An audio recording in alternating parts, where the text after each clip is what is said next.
Oke, ketemu lagi ya untuk video pertemuan ke-6. Ini setelah kemarin membahas tentang merakit komputer, kemudian BIOS ya. Nah, sekarang adalah dasar maintenance komputer ya. Jadi dasar-dasar dalam melakukan maintenance, ya, maintenance komputer. Apa saja sih yang perlu dilakukan dalam maintenance komputer dan apa saja yang biasanya mengalami trouble ya. Gitu. Oke, jadi tujuan di sini adalah tindakan perawatan ya, maintenance. Jadi mengapa pemeliharaan mencegah ini harus dilakukan pada komputer. Ya. Jadi pemeliharaan dan mencegah. Ya. Kemudian yang kedua adalah proses troubleshooting-nya, ya, proses pemecahan masalahnya atau troubleshooting ya, ini cara memecahkan masalah komputer ya. Jadi cara memecahkan masalah komputer seperti apa gitu ya. Oke. Jadi di sini manfaatan ya, perawatan dan pencahayaan komputer adalah ini, mengurangi ya, potensi masalah perangkat keras dan lunak ya, atau waktu henti komputer dan biaya perbaikan. Jadi masalah-masalah waktu henti komputer ini adalah biasanya kalau rusak kan berarti kan kita tidak bisa bekerja ya, tidak bisa beroperasi. Nah, itu. Dan biaya perbaikannya seperti apa? Nah, jadi ini, jadi mengurangi potensi masalah perangkat kerasnya. Nah, ini, ya. Dan meningkatkan perlindungan data, ya. Meningkatkan perlindungan data karena dengan terjaminnya ya komputer yang sering di maintenance itu mungkin akan jauh lebih bagus ya daripada komputer yang tidak pernah dilakukan maintenance ya. Ini. Kemudian memperpanjang umur komponen ya. Komponennya itu juga banyak, terutama prosesornya ya, yang berkaitan erat dengan suhu panas ya, karena di bagian prosesor itu yang paling intinya ya, jadi di situ panas. Kemudian meningkatkan stabilitas peralatan. Jadi dipakai ya enak, ya cepat, ya. Misalkan dipakai untuk internetan ya cepat, ya. Karena maintenance ini ada dua hal ya, maintenance hardware dan maintenance software. Ya. Kalau maintenance hardware biasanya meliputi dari debu-debu yang ada di kipas ya ini. Jadi perawatan perangkat keras. Ya. Jadi biasanya di sini ada menghilangkan debu dari kipas, ya. Kemudian di power supply-nya, power supply itu di kipas belakang itu ya. Kemudian komponen internal dan beberapa peripheral yang lainnya, ya. Kemudian mouse, kalau mouse sih sekarang udah jarang ya dibersihkan ya. Kalau zaman dulu kan mouse itu sering dibersihkan karena ada ini. Nah, ini mungkin mouse zaman dulu ya. Ini. Jadi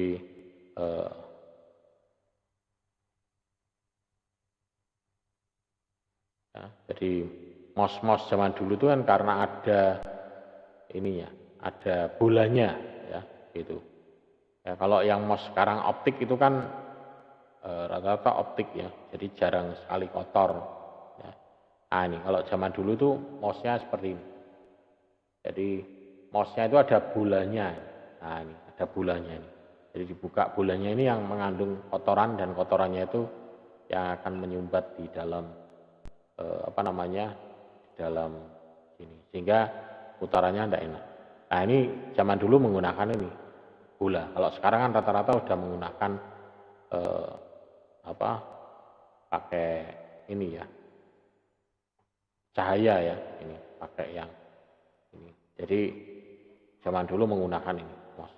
Nah ini sering terjadi kotor dan perlu dibersihkan ya. Kalau tidak itu ya nanti nyedet-nyedet itu tidak enak gitu ya. Kemudian di keyboard ini juga ya perlu dibersihkan keyboard ya. kemudian pendingin ya, proses kipas prosesor ya, ini misalkan kipas prosesor.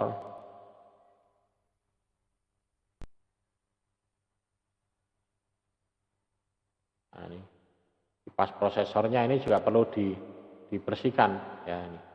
Karena di sini sumber dari debu-debunya ya, ngumpul di sini ya. Di sini perlu dibersihkan ya. Nah, ini karena di sini untuk menjaga sirkulasi dari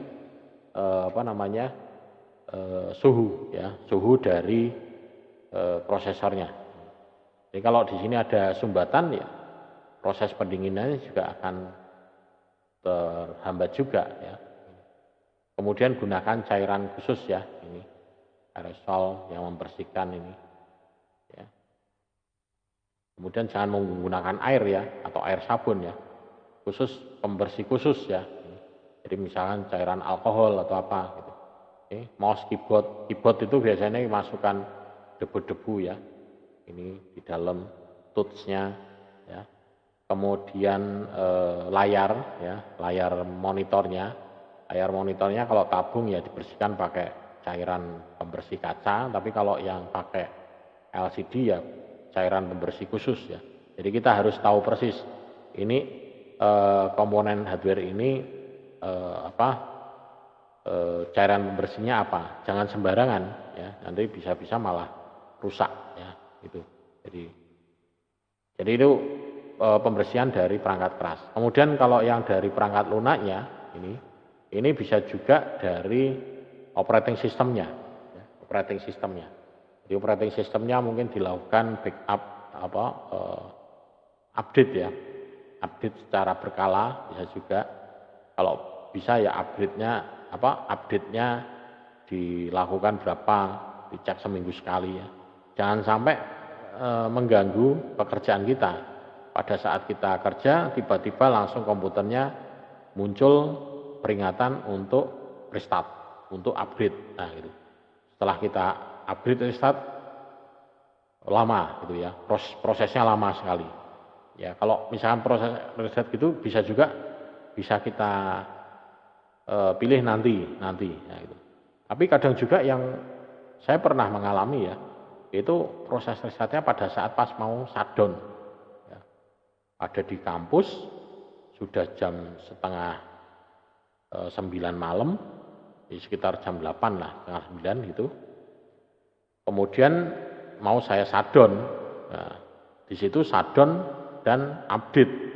Wah, update-nya lama sekali gitu. Hampir nunggu 1 jam lebih ya saya. Waktu itu pas pergantian proses dari komputer saya Windows 7. Windows 7 ganti berubah jadi Windows 8 ya. Jadi upgrade tanpa saya pikir panjang, saya pikir cepet ya. Ya sudahlah, tak tunggu. Setengah 9 masih ngobrol-ngobrol sama mahasiswa gitu ya. Ya. Saya tunggu setengah 9 sampai jam 9 kok tidak selesai lama sekali gitu. Sampai setengah 10, sampai jam 10 baru selesai. Nah, jadi di kampus sendirian gitu ya. Terus ya itu, jadi hal-hal seperti itu yang kalau bisa karena kalau misalnya itu dipaksa dimatikan, karena perintahnya sudah jelas ya di situ, do not turn off your computer. Nah, jadi jangan dimatikan komputernya. Jadi pesannya jelas untuk tidak mematikan komputernya, biarkan prosesnya itu jalan. Nah, itu. Jadi karena pernah dulu tuh saya kejadian seperti itu, karena tidak sabar atau gimana, saya matikan aja. Habis itu nyalakan malah rusak semua, ya. Sistem operasinya malah jadi rusak.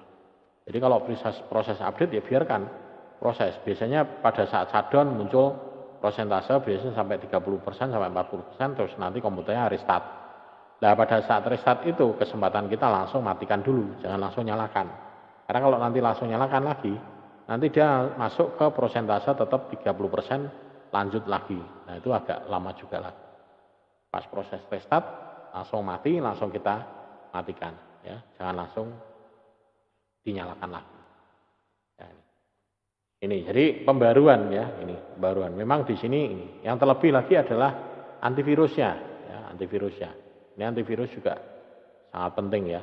antivirusnya jangan sampai ini, apalagi virus-virus yang sekarang ini ransomware ya. Ransomware itu wah virusnya itu itu bukan virus ya, itu memang pekerjaan seseorang yang istilahnya mensabotase ya, mensabotase data kita, kemudian data kita dienkripsi, kemudian kita suruh bayar untuk buka enskripsinya itu.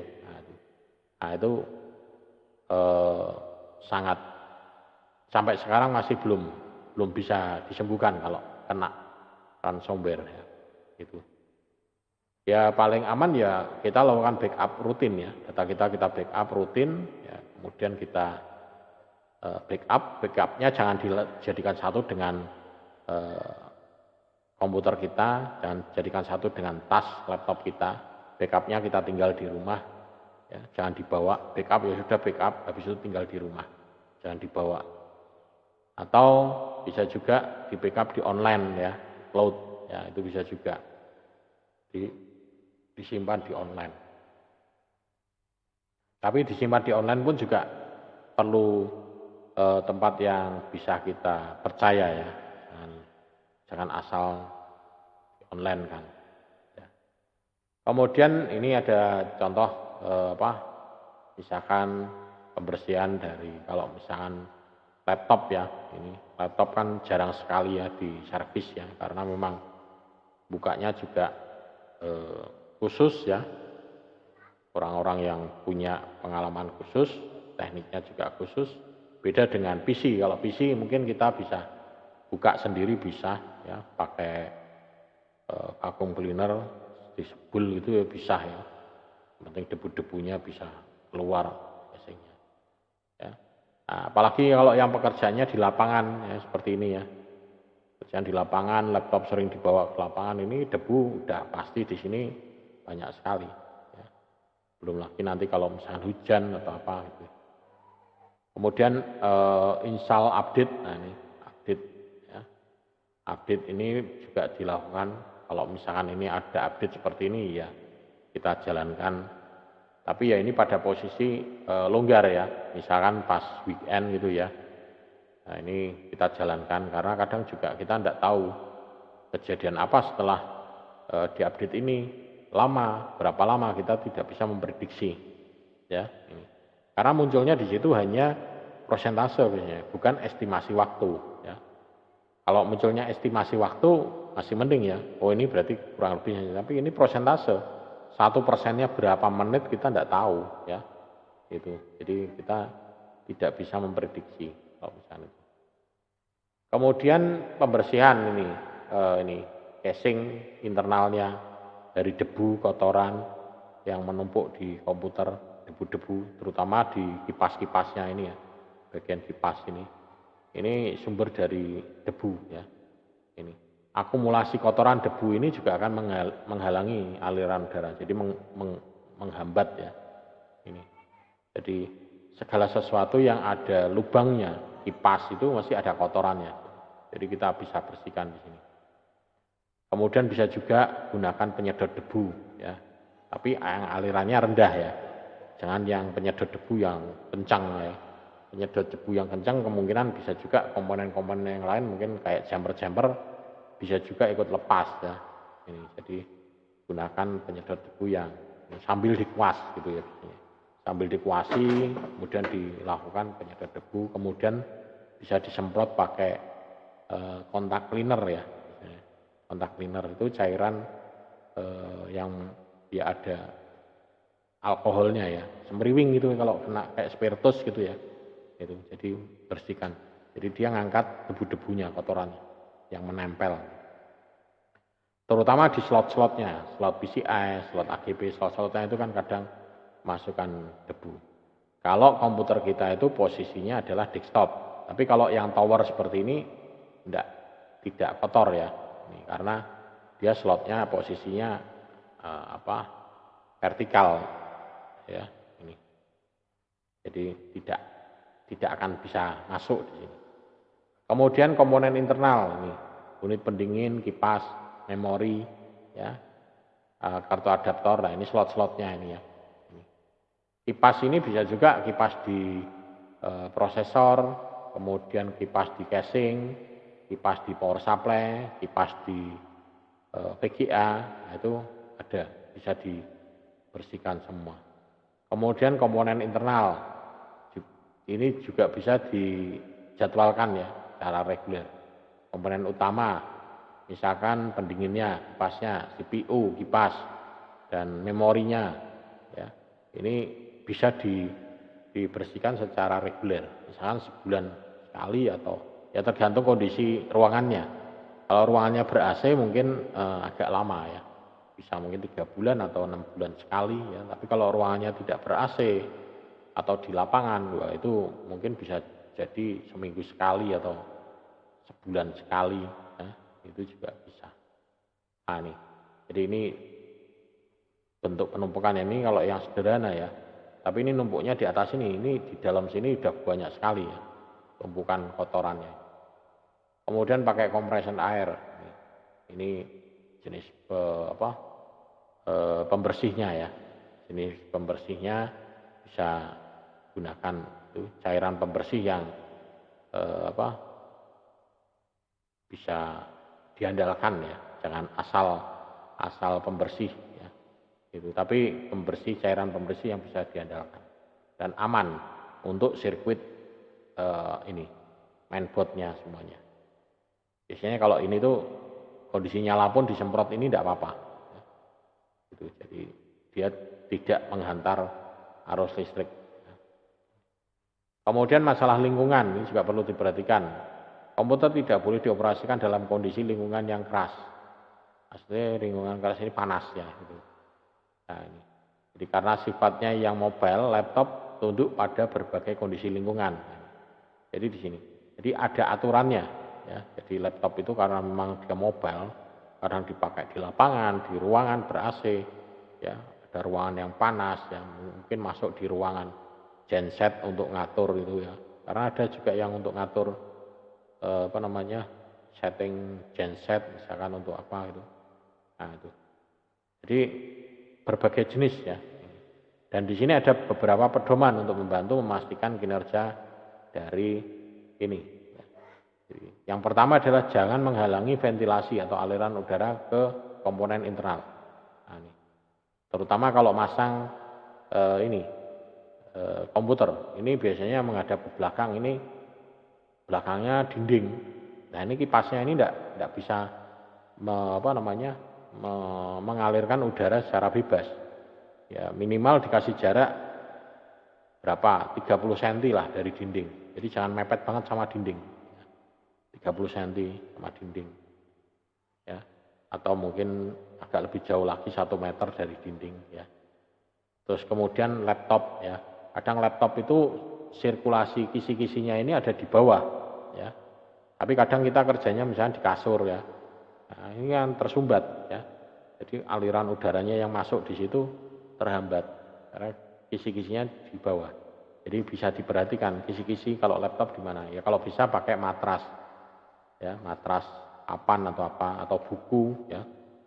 Jadi supaya dia punya rongga celah untuk dia sirkulasi udaranya. Ya, ini. Kemudian suhu ruangan di sini. Suhu ruangan yang disarankan adalah di sini 45 hingga 90 derajat Fahrenheit atau 7 sampai 32 derajat Celcius. Nah, ini. Ya, kalau 7 itu sudah dingin banget ya. Ya minimal jangan sampai berembun ya. Kalau sampai berembun, ini komputer sampai berembun ya di dalamnya. Atau kalau panas ya jangan sampai panas sekali. Minimal kalau kita merasa kegerahan panas ya berarti komputer itu ya sudah mesti akan panas juga. Ya. Sampai dengan berapa nih? Sampai dengan 32 derajat Celcius itu udah panas ya.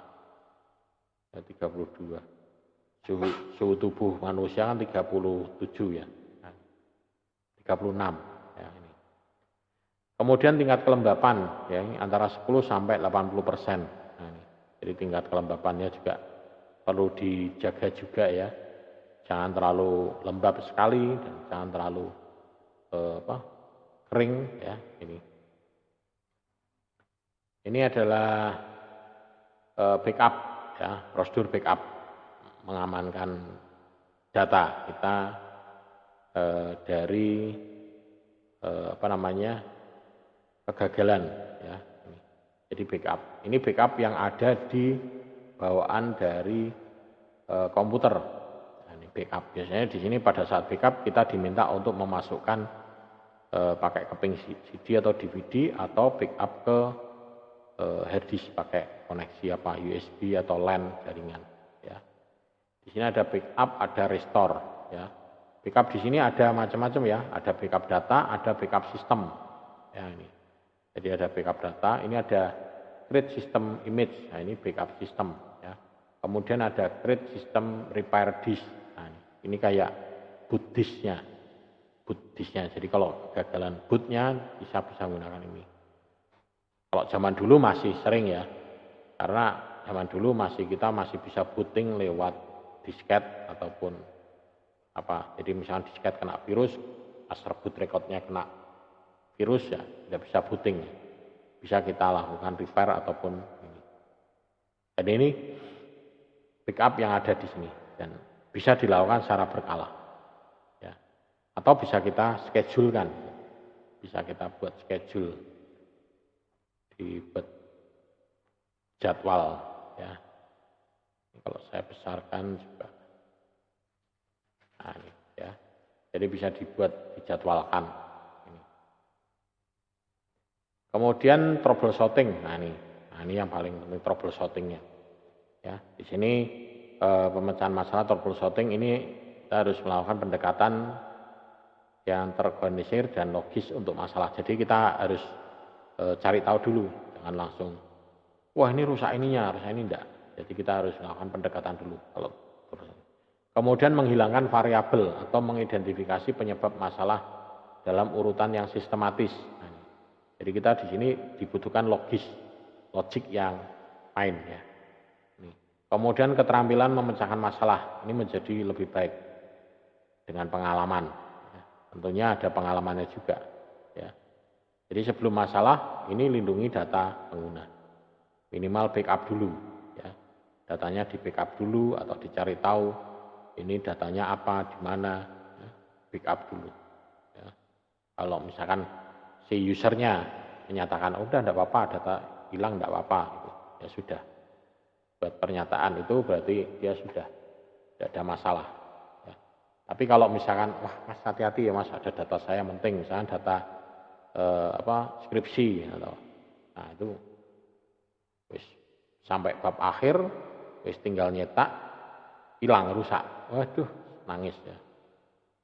Untung dosen pembimbingnya masih punya backup-nya nyimpen. Ini saya nyimpen, nah, kasihkan ya. Makanya nanti kalau misalkan pada saat pas bimbingan itu pada saat skripsi ya, bisa mungkin backup-nya ada macam-macam ya. Kalau misalkan di email ya, ataupun kalau dulu di email ya, jadi kalau misalnya kehilangan data di sini, dicek emailnya masih ada. Kalau sekarang rata-rata pakainya flash disk, ditayangkan langsung, Pak ini gimana? Atau dikirim WA, Nah ini langkah-langkahnya, troubleshootingnya adalah, yang pertama adalah ini, ya biasanya ajukan pertanyaan pelanggan, ya ini, jadi tentang pertanyaannya, gunakan pertanyaan terbuka dan tutup dari sini. Ini customer information, perusahaannya siapa, kontak name-nya mana, alamatnya mana, teleponnya mana. Tujuannya kalau misalkan ini peralatannya ditinggal, kalau terjadi sesuatu mau hal yang mau ditanyakan lebih mudah menghubunginya. Ya.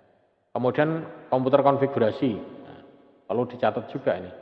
Konfigurasinya apa, mau manufakturnya, modelnya, operating sistemnya apa, networknya apa, koneksinya tipe apa, dan lain sebagainya. Ya. Kemudian permasalahan deskripsinya, open dan end question. Ya. Kemudian ada close and end question, jadi pertanyaan pembuka awal. Ya. Kemudian pertanyaan pembuka. Clue-nya apa? Nah, ini. Kemudian error message-nya apa? Ya. Misalkan bit sequence apa, LED-nya bagaimana, POS-nya bagaimana. Ya, ini. Jadi gunakan dengarkan kode BIPS-nya normal atau tidak. Oke, normal enggak. Gunakan BIOS atau UE5 untuk mengidentifikasi masalah POS-nya. Hard disk-nya terdeteksi dengan benar atau tidak, memorinya terdeteksi sesuai ukurannya atau tidak, ya. Ini. Kemudian gunakan event viewer. Nah, ini kadang jarang ya. Event viewer. Di situ sebetulnya terekam jejaknya, kesalahannya. Ada apa akan tercatat itu ya di bagian device manager ataupun task manager, alat diagnostik lainnya. Jadi kalau di event viewer ini lebih banyak di sistem operasinya, di software ya. Ini keamanannya, sistemnya. Jadi di bagian event viewer ya. Kalau di Windows ini ada enggak ya? Windows 10. Ini event viewer. Nah, jadi di Windows 10 di semua operating system ada event viewer. Nah, di sini ada misalkan Windows Log. Nah, ini application log. Nah, ini application terjadi masalah apa saja di sini. Jadi kalau ada masalah-masalah ini kalau beres semua ya di sini tidak ada. Nah, ini ada yang kuning warning. Nah, ini. Di sini ada. Berarti kesalahan apa ini? Sistem apa ini? Tinggal dibaca di sini keterangannya. Detailnya. Ini warning. Ini ada juga. Ya. Nah, ini. Kemudian security. Di sini juga bisa kita lihat security auditnya normal. Kemudian setup. Ini normal. Tidak ada sistem. Nah, ini ada yang error di sini sistemnya. Error sistem ini error apa ini sistemnya? Ya, Hyper-V. Nah, ini. Hyper-V ini ada errornya. Ya, error levelnya apa? Nah, ini bisa dicek ya. Ini juga ada warning sistemnya apa. Ya, ini. Nah, ini di bagian event viewer. Di bagian event viewer ini bisa dicek di sini. Ya. Atau bisa juga menggunakan log application. Nah, di sini log application juga ada macam-macam. Ya. Nah, ini kalau di komputer-komputer sekarang sudah banyak ya, ada log-lognya di sini. Tinggal kita pelajari saja kerusakannya apa, ya di sini. Ini yang pertama, mengidentifikasi masalah. Mengidentifikasi masalah ini belum menyimpulkan, baru cuman identifikasi tok. Kemudian yang kedua adalah terapkan teori kemungkinan penyebabnya, menduga, ya, buat daftar alasan paling umum untuk kesalahan tersebut. Ya, daftar penyebabnya apa? Kira-kira kemungkinan ini, kemungkinan ini, kemungkinan ini, kemungkinan ini, ya ini, ya teorinya. Ya, misalkan kemungkinan ini device power off mati, power switch-nya, outlet-nya mati, atau mungkin protector-nya mati, atau ekstrak kabelnya lepas. Atau tidak ada bootingnya, atau kesalahan order bootnya. Ini di kemungkinan-kemungkinannya, di daftar kemungkinannya. Ya. Kemudian teori penyebabnya, uji teorinya satu persatu. Apakah ini powernya? Benar enggak? Coba pastikan powernya dinyalakan, kemudian dimatikan lagi. Oh normal, berarti bukan powernya. Ya, ini langkah-langkahnya. Kemudian coba mungkin apakah surut protectornya coba di-on-kan, coba dimatikan. Oh tidak ada masalah. Coba kabelnya dicek, nah, ini, koneksinya sudah cek dengan benar atau tidak. Ya. Kemudian dicek, pastikan untuk drive-nya, ya, floppy-nya, adakah disketnya, ya, atau boot ordernya coba dicek. Nah, ini, ya. Jadi ini teori-teori yang tadi praduga itu istilahnya dibuktikan ya, menguji satu persatu. Ya. Kemudian yang keempat ini menetapkan rencana tindakannya, menyelesaikan masalah.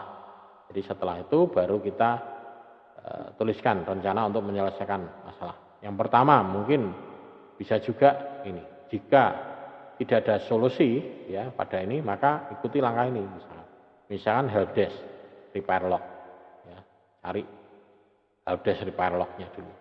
Kemudian tanya ke teknisi yang lain, teman. Oh ini yang punya pengalaman. Atau tanya ke bagian FAQ-nya, di bagian pabrikannya.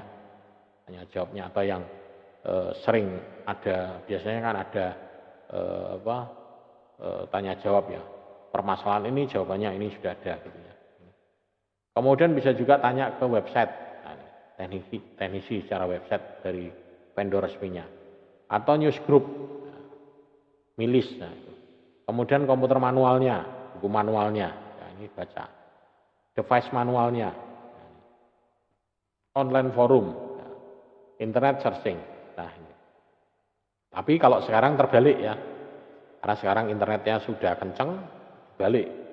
Kalau ada tidak ketemu solusi ini, pertama carinya di internet, Mbah Google sih. Ya, cari di Google, pasti langsung ketemu. Ya.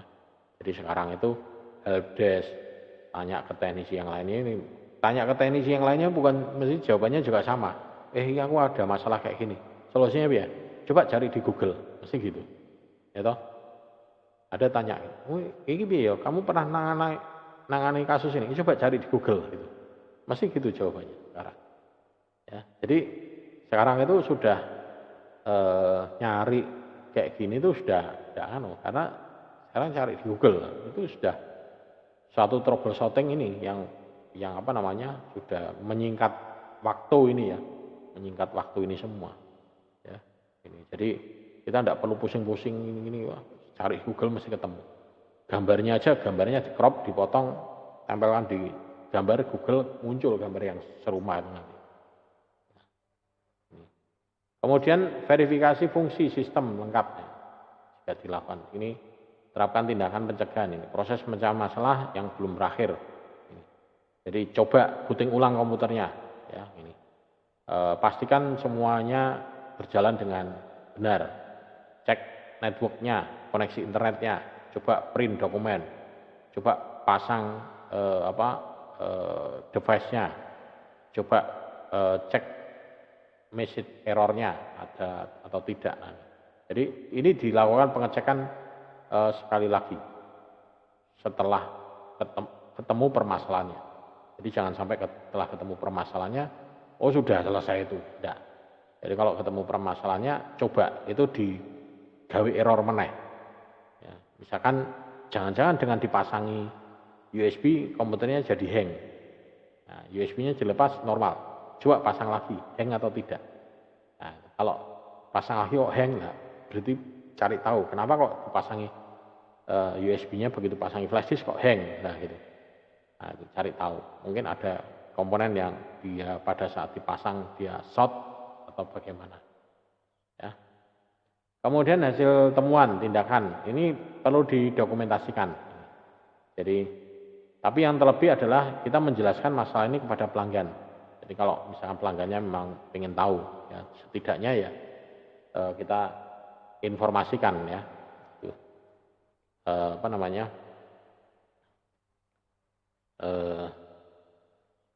ini penyebabnya. Misalkan Pak atau Bu, ini penyebabnya. Jadi kemarin itu masalahnya adalah ini. Gitu. Ya, masalahnya adalah ini. Sehingga nanti jangan dilakukan hal ini lagi. Nah, ini dilakukan baik secara lisan maupun tertulis. Nah, ya. Tapi kalau di vendor-vendor resmi biasanya tertulis. Ini kemarin kerusakannya adalah ini.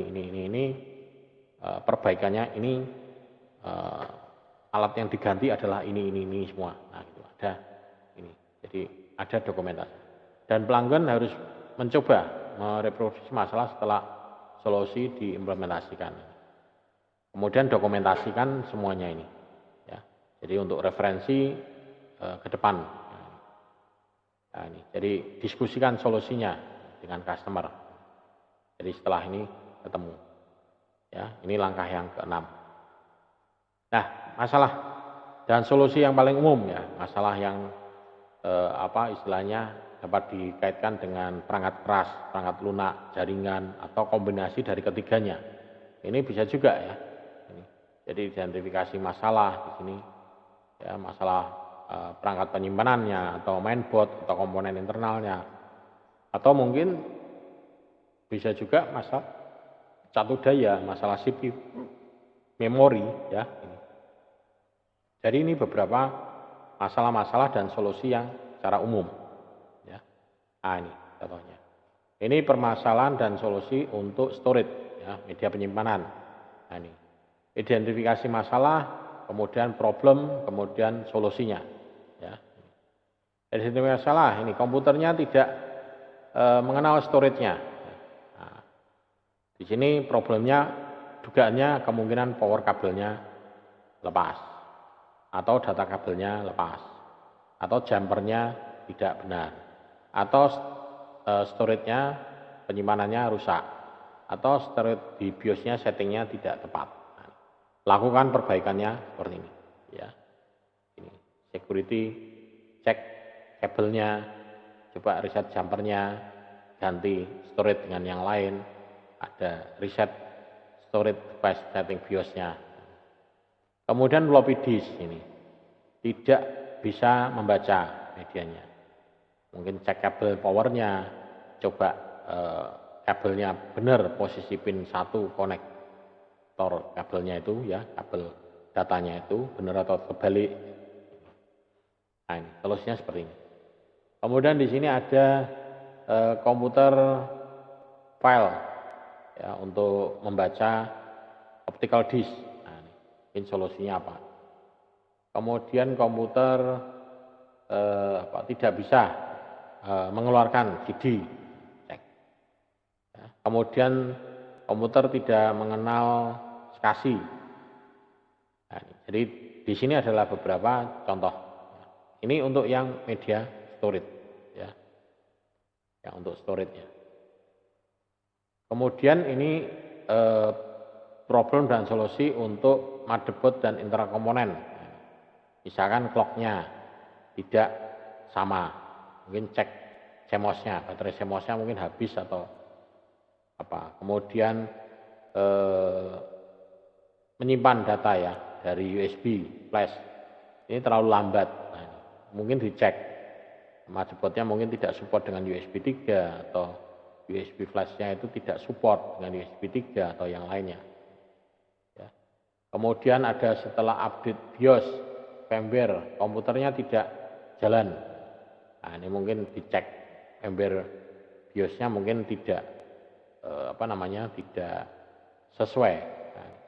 Nah, ini solusinya kontak ke mainboard manufacturer, ya, untuk dilakukan penggantian BIOS chipnya.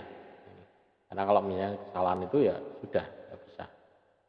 Kemudian misalkan komputer display incorrect, ya, tampilan displaynya salah, ini bisa dicek di sini. Kemudian lampu LED-nya ini tidak nyala, ya. Gitu. Jadi ini ada beberapa contoh. Kemudian yang ini permasalahan dan solusi untuk power supply.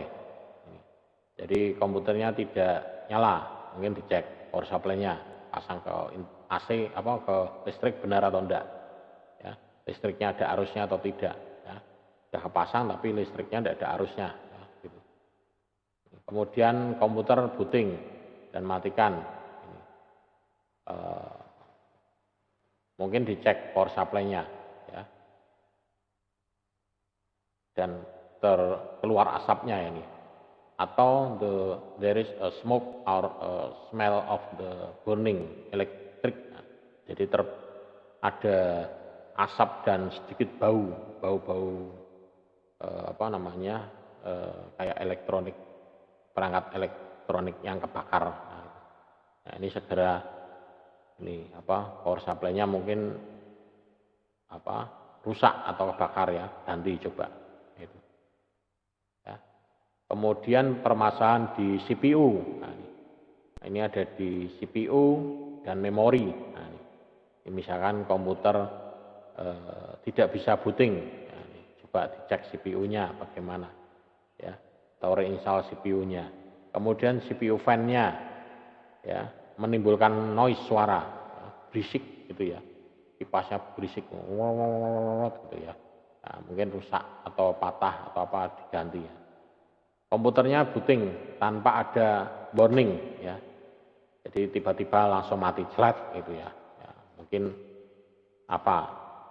cek CPU pakai multiplier ya, atau terlalu tinggi ya settingnya, clocknya, voltasenya mungkin terlalu tinggi, atau ada tegangan listriknya itu ya naik turun. Nah, itu. Nah ini nanti bisa Anda coba baca ya, ini contoh-contoh troubleshooting dan solusinya, permasalahan dan solusinya. Ya, itu. Oke, untuk ringkasan bab ini adalah ini ya. Jadi perawatan preventif ini sangat membantu ya, membantu terutama dalam hal keberlanjutannya ya hardware kita dan keamanan dari data kita ya. Dan di sini disarankan sebelum memulai melakukan perbaikan apapun ya, bisa harus buat backup data dulu. Kemudian proses troubleshooting ini adalah panduan untuk membantu memecahkan masalah. Jadi troubleshooting ini kalau bisa ya ada ya untuk memecahkan secara efisien ini. Kemudian dokumentasikan semua yang ada ya. Dan meskipun dicoba gagal ya, jadi sebisa mungkin didokumentasikan. Karena yang namanya dokumentasi itu bukan hanya dokumentasi berhasil, tapi dokumentasi yang gagal juga.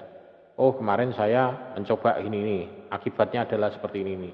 Nah, itu juga perlu didokumentasikan supaya kejadian itu tidak terulang lagi, ya gitu. Tapi oh saya kemarin melakukan ini dan ini berhasil. Oh saya melakukan ini kemarin ini dan efeknya malah jadi seperti ini. Nah itu juga. Jadi semua dokumentasikan baik yang gagal. Jadi meskipun yang gagal juga didokumentasikan. Jadi dokumentasi yang kita buat ini adalah sumber daya yang berguna. Ya. Dan biasanya ini berguna untuk teknisi, untuk kedepannya. Dan kemungkinan komputer-komputer itu permasalahannya ya itu saja. Ya. Jadi kalau misalkan komputernya sudah tahu, oh ini rusaknya ini, oh udah tahu. Oh ini rusaknya ini, ya, kayak mekanik motor ya. Suaranya ini, oh ini ininya mas. Ya, gitu. Oke, mungkin itu yang bisa saya sampaikan untuk pertemuan pada video ini ya. Nih,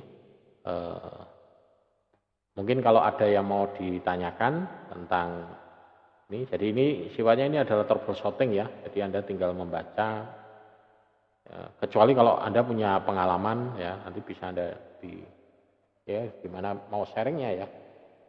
Ya mungkin bisa di-sharingkan di di komentar ya. Misalkan Pak, saya pernah mengalami masalah seperti ini.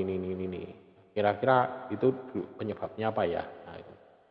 Karena dulu solusinya hanya saya ganti ini. Nah, itu katanya dulu penyebabnya adalah ini. Nah, itu. Jadi bisa juga seperti itu. Oke, mungkin itu ya. Nanti kalau ada yang mau ditanyakan lebih lanjut atau mau didiskusikan via komentar bisa kalau bisa malah di ini ya, siakat ya, hingga nanti yang lain juga bisa membaca dalam bentuk chat bawah, chatting ya bawah itu. Oke, terima kasih, sampai ketemu di video pertemuan selanjutnya.